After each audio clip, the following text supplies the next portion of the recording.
how the Shades came about was I had them first exhibited in Times Square in New York City at the Hotel Times Square right next to New York Times.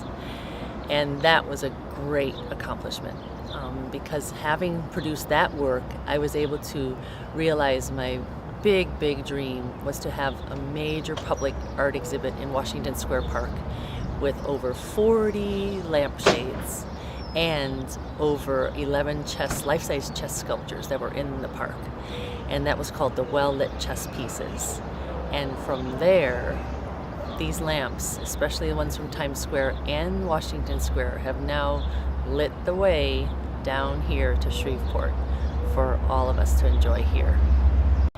I have lived in New York City for over 30 years, and I have produced and created artwork, public art, in countries all over the world.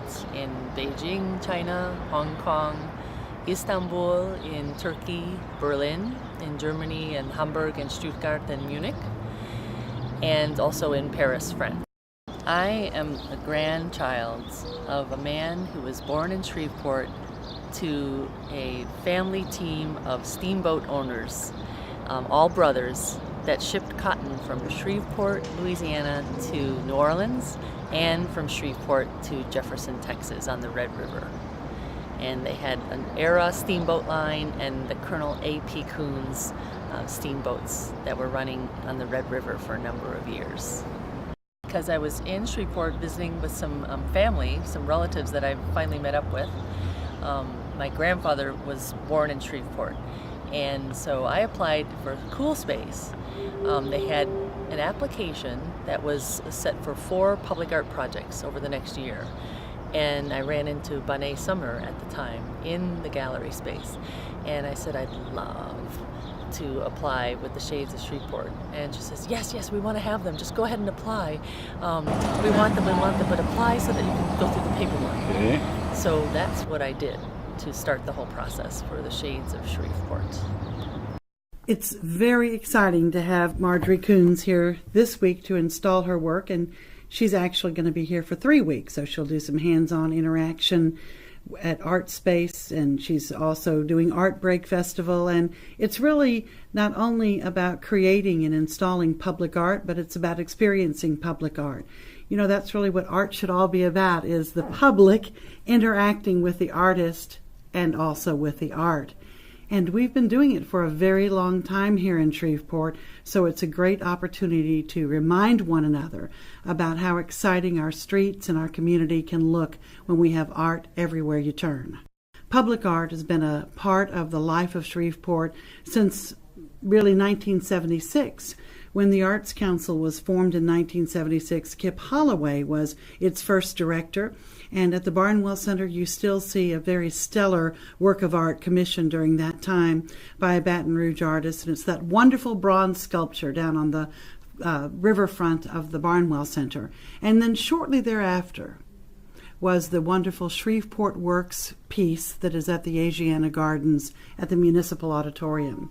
That piece was probably the most controversial work of art ever put in Shreveport, because it was created about the same time that General Motors was coming into Shreveport, and it was all about the fact that what makes Shreveport work are the working men and women of Shreveport.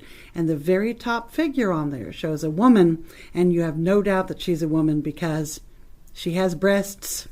And at the time, there had been no piece of public sculpture that really defined Shreveport as men and women. And so it was considered controversial. It was first at the Shreve Memorial Library, and then it was moved to the Municipal Auditorium that is now called right in the heart of the Asiana Gardens. And then as we went along in the life of Shreveport, the biggest commission ever was the Neon Bridge. It's really called the Texas Street, the Long Island Texas Street Neon Bridge, and it was created by Rockne Krebs during Mayor Hazel Beard's term.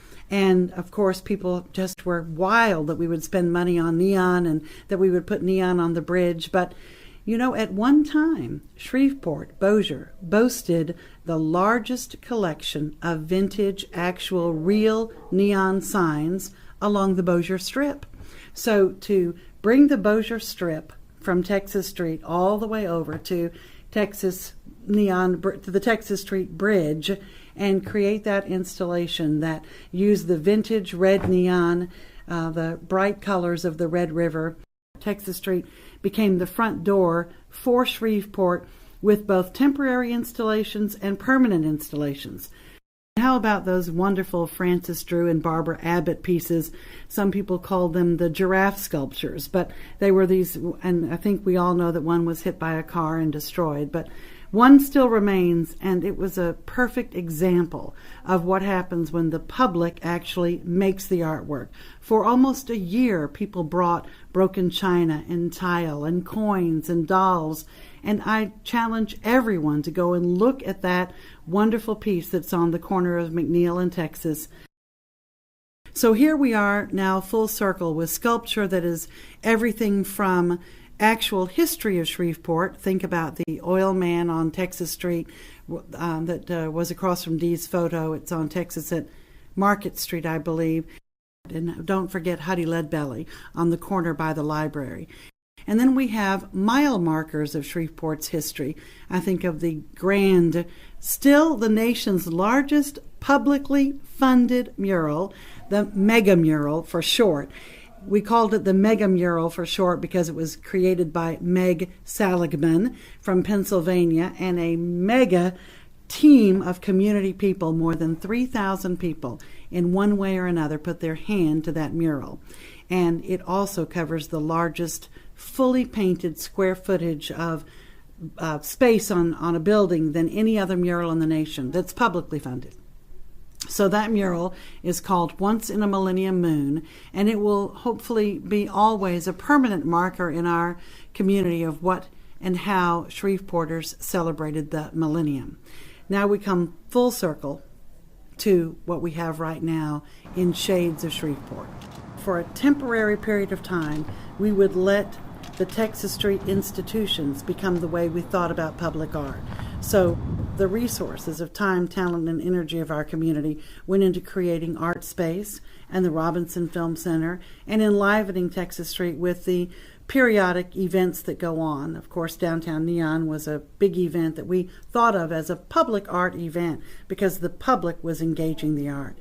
And in making that transition from murals and sculptures and installations that you could see and feel and touch, to events that the public engaged artists and met artists, we lost some of the energy of the permanence of Shreveport's art collection. And I'm very thrilled to see Marjorie Kouns created this work of the large lampshades and has exhibited in New York and Washington. And here we are now at the time of seeing her art manifest itself on Texas Street. I'm very hopeful that citizens will cry out to the city leaders and say, we want more, and we want it all the time. And we don't want it just up for 2 months because people are constantly visiting our city. And what will they think of our city? How will they think about their time in Shreveport?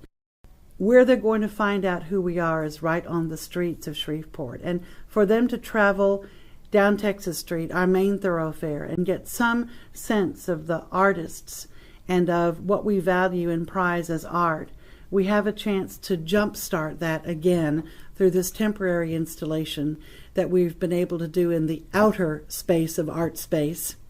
And I hope that it will become part of the inner circle of what happens at the Shreveport Regional Arts Council. Yeah, this is excellent. This is great. I'm glad to see this kind of thing going on in my city. Yeah. Good for the city of Shreveport. Hi, I'm Mark Crawford, and I'm down here to look at the lampshades. They look really cool at night. Lampshades are a great addition to downtown Shreveport.